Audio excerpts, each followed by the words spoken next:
Well, everyone, it's time for us to go and take a look at the Samsung Galaxy S25 FE and compare it against the Samsung Galaxy S24 and see which particular phone is the better one for you. Now, as always, I love being able to look at these types of devices because they bring a lot of stuff to the table. I'm a big fan of the S24, I'm a big fan of the S24 FE, so let's go and see how they both compare. Number one, if you want to pick up either one of these particular phones, you can pick them up in the links down below in the description, where you can get them from there and you can help support the channel at the exact same time. Now, starting off with the outside of both these particular devices. The Samsung Galaxy S24 originally came out back in 2024, so it's barely even, it's a little bit over a year old, but it doesn't really even feel like a year old phone because it still holds up very well in a lot of different ways. This type of phone is giving you a 6.2-inch dynamic LTPO AMOLED display. So this type of panel and this type of display for the most part looks very good, and I don't really have too many things to complain about here when it comes down to this type of build quality and this type of layout. I feel like getting a phone like this in this day and age still does a really good job at a majority of things that you're going to throw at it.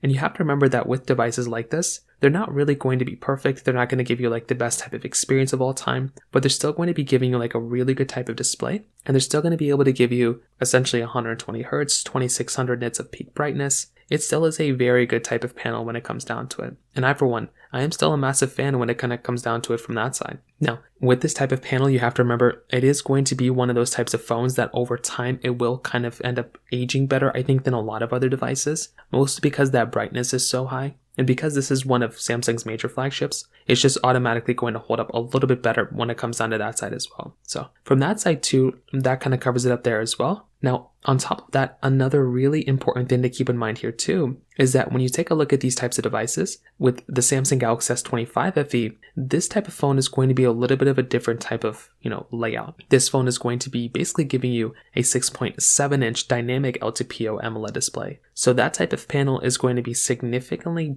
bigger than the Galaxy S24. So if you are wanting the phone that is going to be giving you an overall bigger type of display, a bigger type of layout, something like the Galaxy S25 FE is going to be the one that's going to probably be the one that is going to hold up better from that particular perspective. But again, if you want a smaller phone, then the S24 is the way to go. On top of that, with the S25 FE, this type of phone is basically going to be giving you 1900 nits of peak brightness. So that is going to be significantly less than something like the Galaxy S24 with 2600 nits of peak brightness. So once again, if you are wanting the brighter panel phone, then something like the S24 is probably going to be the one that's going to be the better one for your use case as well.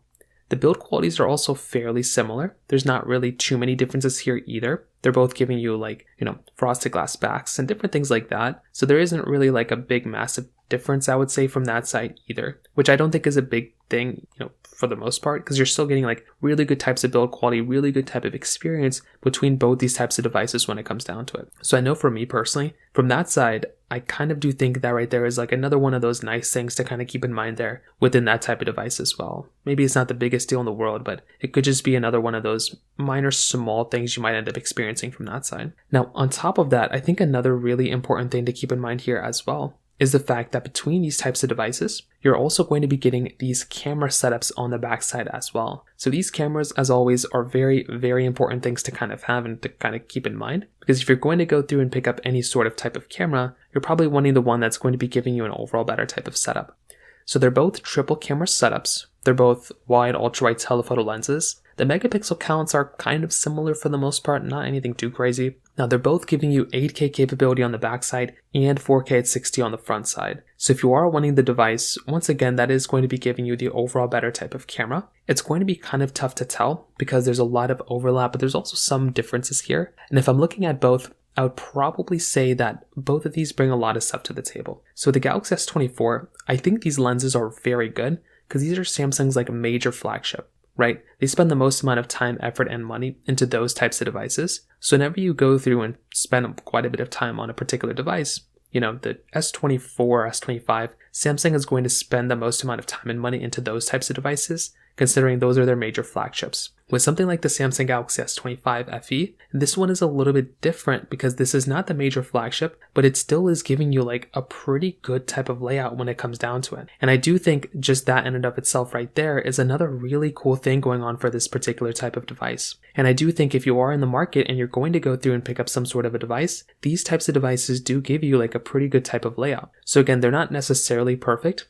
but I do really appreciate buying, and getting these types of devices because they are going to be giving you a decent type of layout when it comes down to it. Again, it's not necessarily perfect, but it still is giving you a good enough layout that some of you might actually, enjoy. So from that side too, that kind of covers it up there as well. Now, on top of that, I think another really important aspect of these particular devices too is that the software longevity is going to be a little flip-floppy depending on how you take a look at it. So both these devices are going to be, still kind of here and there for the most part, but they're going to be supported with software for a long period of time. So I think that right there is just another one of those big things, because if you're wanting the phone that is going to be lasting you for a longer period of time, then the likelihood of the Galaxy S25, or S25 FE being the one that's going to last longer, it's going to be a pretty big difference here for some people. But for others, it might not be a big deal. So from a software perspective, they're going to be roughly around the same, to be honest. Now, the battery life is going to be one of those bigger differences. The Galaxy S25 FE's 4900 mAh battery is definitely going to be bigger and better battery life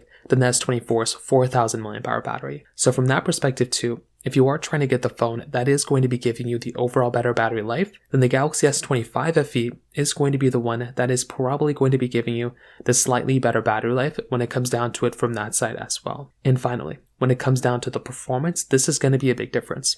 The Galaxy S25 FE is giving you the Exynos 2400 chipset with 8GB of RAM, where the Galaxy S24 is giving you the Qualcomm Snapdragon 8 Gen 3 chipset inside with 8GB of RAM for some models, and it goes up to 12 for some others. This is a big difference because if you're wanting the device that is going to be giving you overall better performance, then definitely something like the Samsung Galaxy S25 FE, without a doubt, it's just not going to be as fast as something like the Galaxy S24. If you're wanting the better type of performance here, the Galaxy S24 is definitely going to be the one that is going to be significantly better in almost every single way. And that's what I actually like a lot about these types of devices. That if you're going to go through and pick up a device, the Galaxy S24 is going to be giving you a really good type of experience, and it's going to be a really good performing phone still in 2025. Whereas with something like the Galaxy S25 FE, it's going to be a good phone, but it's really not going to be that great of a phone. And that could be one of those types of issues that you might just end up experiencing here for the most part. So